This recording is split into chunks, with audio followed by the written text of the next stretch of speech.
صحیح مسلم. تو جو بچہ رسالت گود مادر میں لوح محفوظ کا مطالعہ کرتا ہو، اس کی موجودگی میں اس کے غیر کو تم نے کیسے ترجیح دی؟ اس کے غیر سے کیوں روایت لی؟ امام حسن مجتبی جو گود مادر میں لوح محفوظ کا مطالعہ کرتا، اس سے کتنی روایتیں لی؟ کیا حسن مجتبی ابو ہریرہ کے برابر بھی نہیں؟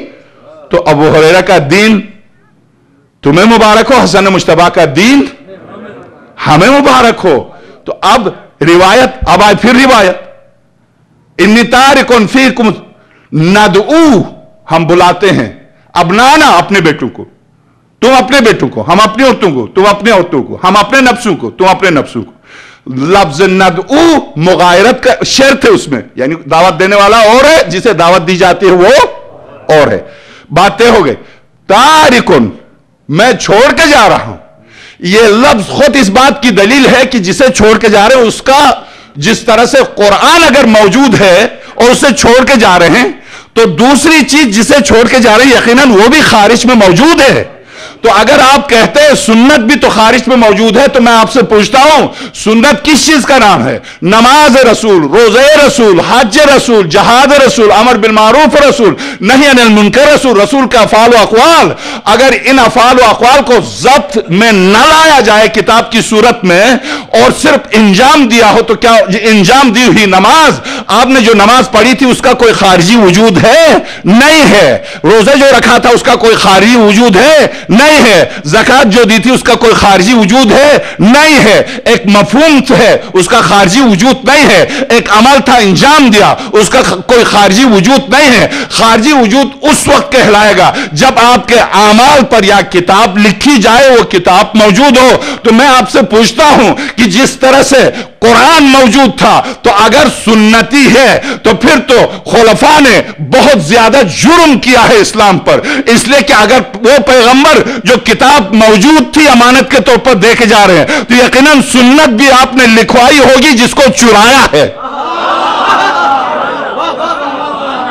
پھر وہ کتابی صورت میں وہ بھی ہوگی.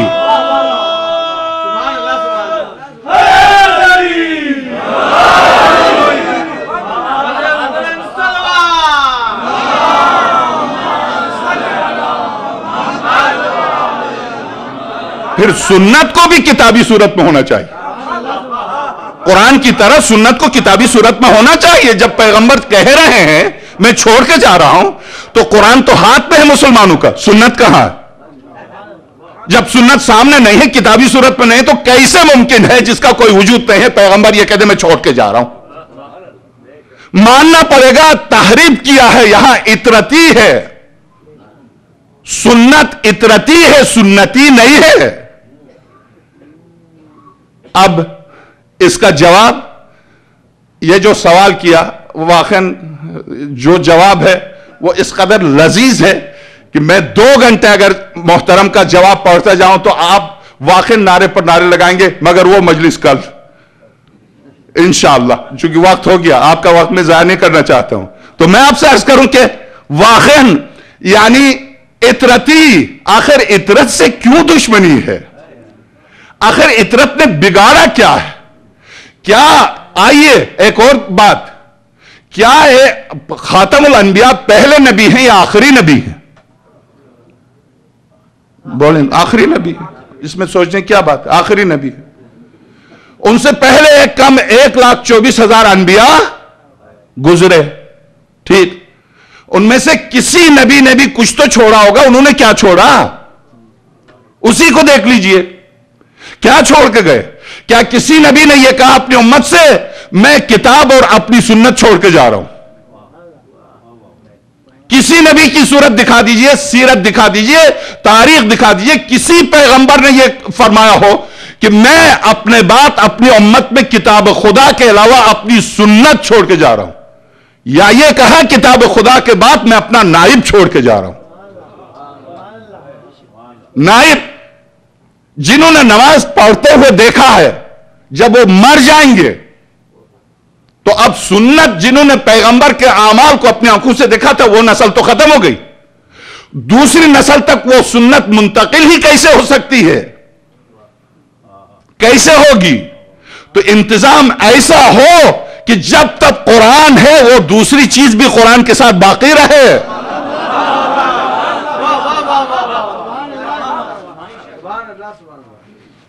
قرآن کے ساتھ باقی رہے. وہ صرف پیغمبر کی اطاعت ہے, صرف پیغمبر اکرم کی. اگر سنتی تھا تو پیغمبر میرے پاس مناظرے کے لیے آتے تھے, یہ تبلیغی جماعت, یہاں کی تبلیغی جماعت. ابھی گزشتہ اس ہفتے کو تو نہیں, گزشتہ ہفتے کو آئے, کہنے لگے کہ آپ عیسیٰ کو مانتے ہیں؟ میں نے کہا الحمدللہ آپ سے بہتر مانتا ہوں, یہ میں ثابت کر سکتا ہوں. کہا کیسے؟ قرآن لے کے آیا, میں فوراً سورہ آل عمران پڑھ لیجئے انگلش میں. قرآن جس عیسیٰ کو پیش کر رہا میں اس کو مانتا ہوں, بائبل جس عیسیٰ کو پیش کر رہی میں اس کو نہیں مانتا. کیوں؟ جیسے کہ بائبل نے جو اہانت و توہین کی ہے, قرآن اس سے پاک کرتا حضرت عیسیٰ کو, قرآن اس سے بلند قرار دیتا حضرت عیسیٰ کو. حضرت عیسیٰ کو کیا, بلکہ ان کی والدہ کو, یا مریم ان اللہ اصطفاک وطہرک واصطفاک علی نساء العالمین. قرآن کی آیت دکھائی, دیکھتا رہا.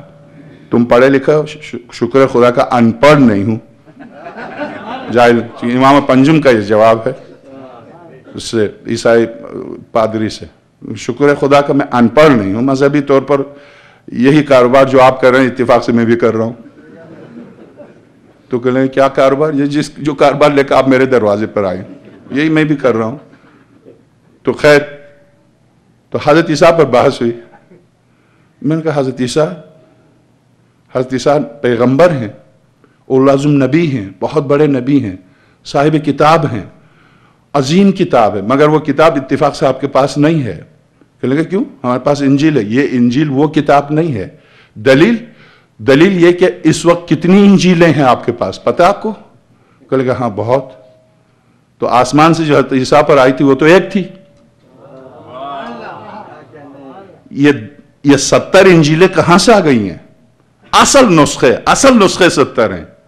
جو ان کی شرح لکھی جا رہی ہو تو ہزاروں کی تعداد میں. اصل نسخے جو بنیادی, آپ کیتھولک کی انجیل اٹھا کے دیکھیے, وہ نہیں مانتے پروٹسٹنٹ کی انجیل کو, انجیل ہی نہیں مانتے. اسی طرح سے آرتھوڈاکس کی انجیل کو دیکھیے, وہ نہیں مانتے کیتھولک کو, بلکہ کیتھولک کے بارے میں ان کا عقیدہ ہے کہ جیسے ہی مر جائیں گے دفن ہوں گے گدھے میں تبدیل ہو جائیں گے. خیر مجھے اس سے کوئی غرض نہیں ہو, گدھے میں تبدیل ہو یا بندر میں, اس سے کوئی فرق نہیں پڑتا, وہ جانے خدا جانے. مگر سوال یہ ہے کہ وہ انجیل, وہ جو خدا سے حضرت عیسیٰ پر اتری تھی وہ ایک تھی. پیغمبر خدا اگر سنتی ہے, اس وصیت نامے میں سنتی ہے, تو پیغمبر کی سنت یہی نماز ہے, یہی روزہ ہے, یہی حج ہے, یہی زکوٰۃ ہے, یہی جہاد, یہی امر بالمعروف نہی عن المنکر ہے. پیغمبر خدا نے یقیناً یا ہاتھ کھول کے نماز پڑھی ہوگی یا ہاتھ باندھ کے. آپ متفق کیوں نہیں ہیں سنت پر؟ سنت تو ایک ہی ہوگی. آپ کا اختلاف خود اس بات کی دلیل ہے کہ سنتی کا یہ ارشاد ہو ہی نہیں سکتا, اس لیے کہ سنتی میں اختلاف ہے. اس لیے کہ سنت کو سمجھنے والے 10,000 اصحاب ہیں. 10,000 اصحاب میں سے ہر صحابی اپنی عقل اور اپنی معیار کے مطابق پیغمبر کو سمجھ رہا.